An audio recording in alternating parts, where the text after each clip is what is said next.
So every now and then I like to think about and sometimes write about and this time I'm going to video about sort of the nature of everything. The nature of everything. I've written lots of poems along those lines. And one time I tweeted, I tweeted 7 tweets, and they were: one, be willing to believe that your perception of truth is incomplete, as your mind is unable to fathom infinity. So to me, that means that when we become teachable, when we realize that we don't have all the answers, when we realize that our brains and our cognitive, conscious thoughts aren't necessarily large enough to understand that which is not understandable. Big things like God and creation and how did it all start and how long will it all last and how big is it and how important now. All the big things that we some of us grapple with our whole lives, and philosophers write about and think about and discuss and debate, and then still they can't quite get the answer, and kind of the reason is that our minds, our brains are limited, and so that's step one. Step one is to become teachable. Be willing to believe that your perception of truth is incomplete, as your mind is unable to fathom infinity. Number two, find the courage to forgive all wrongs, past, present, and future, whether committed to you or by you. So forgiveness is healing. If we don't forgive, then we're going to hold on to these things that keep us from achieving, keep us from moving, keep us from loving, keep us from opening up, keep us from doing so many things.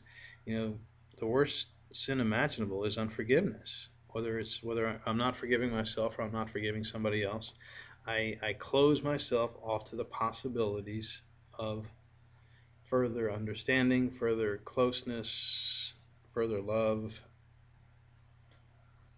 I close myself off to the light, and that's sort of the capital L light, the light of all creation. Number three, be willing to seek and accept that we're all connected, not figuratively, but literally and utterly.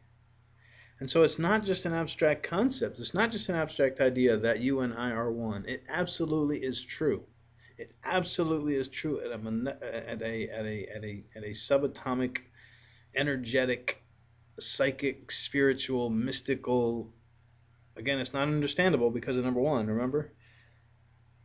And we allow ourselves to get close enough to see this because of number two. And then number three is, again, to accept that we really are connected. And you don't have to completely accept that all at once, but just begin to believe that may actually be true, that you and I actually are one, that we actually are literally connected, that we are not separate beings. I mean, in some sense we are, because we're in separate bodies, at least that's how we perceive it, but in the deeper cosmic reality, we are one. Number four, come to realize that below all matter is energy or light, and that we are all constructed of that same light. So that sort of builds up number three. The idea that we are, sure, we are matter, and we can feel the matter, and we can touch the matter, we can taste the matter, we can, absolutely, it's solid, it's matter. But beneath the matter is energy. And scientists are beginning to be able to measure these kinds of things. So it's not just an abstract idea. It's not just this crazy idea that isn't actually true. It actually is true that beneath the matter is energy, and all that energy is connected, and that's the oneness, and that's the light of creation. That's God, if you will, that light that underlies all things, that connects us. Number five, see that all in this moment, the easiest to experience, is absolutely perfect for you and for all others. It doesn't always feel perfect. We feel pain, we feel fear, we feel unforgiveness, we feel sickness, we feel sorrow, we feel lack, we feel all these things because of our ego, because of our humanity, because of our imperfections, because of lessons that we need to learn, whatever reasons. But the fact is that above all that, if you can rise above all that for just an instant, you can see that it acts that this moment here, right now, where we connect, where we begin to recognize that actual connection, because we've forgiven ourselves and each other, because we've become willing to realize that we can't necessarily understand everything, and because we're accepting that we actually literally are one, that energetically one, that mystically, psychically one. It's perfect. This moment is perfect. This moment is absolutely perfect. It is as we have designed it. It is as we have co-created it. It is perfect. And when we accept that and embrace that and just dive into the perfection, into the flow of this moment, then it's all good, you know?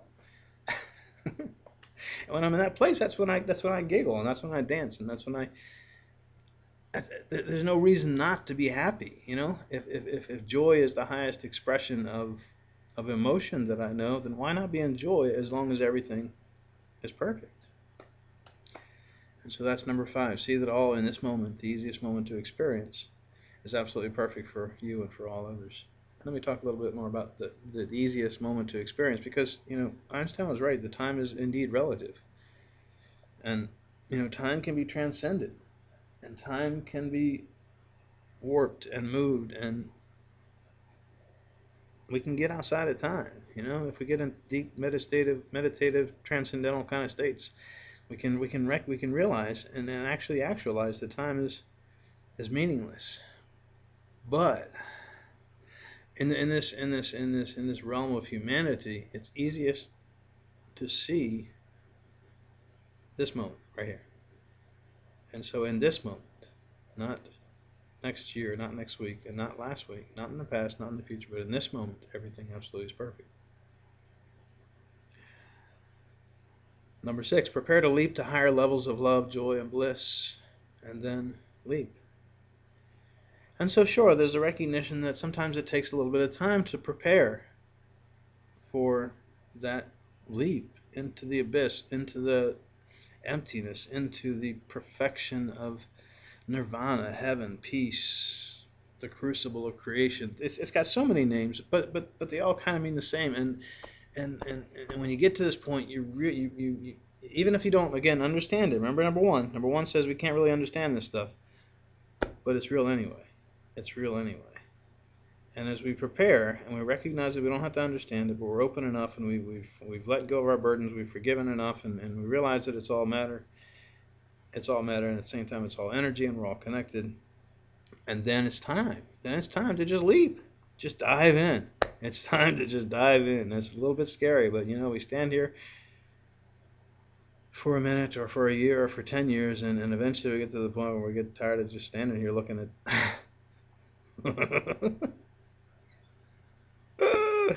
looking at the wonder of creation, and we just dive in. And so, number 6, prepare to leap to higher levels of love, joy, and bliss, and then leap. And number 7, enjoy, create, live, love, and be.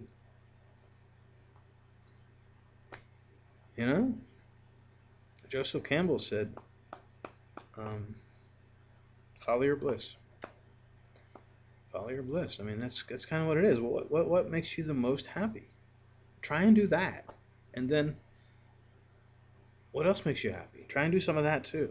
And then, when we recognize that everything is perfect, when we have leaped into the perfection of heaven, nirvana, peace, then it's just time to be and to create and to love and to live and to connect and to do all these beautiful things, whether it's chocolate ice cream or dancing or singing or building a building or a house or hugging or touching or cooking, or there are just so many things, but it's all just about life, just about be. So in the end, it's just about be whoever you want to be in bliss, be in joy, be in love. I love you. I love you very much. Have a fabulous, fabulous, fabulous weekend and a fabulous week ahead. Bye for now.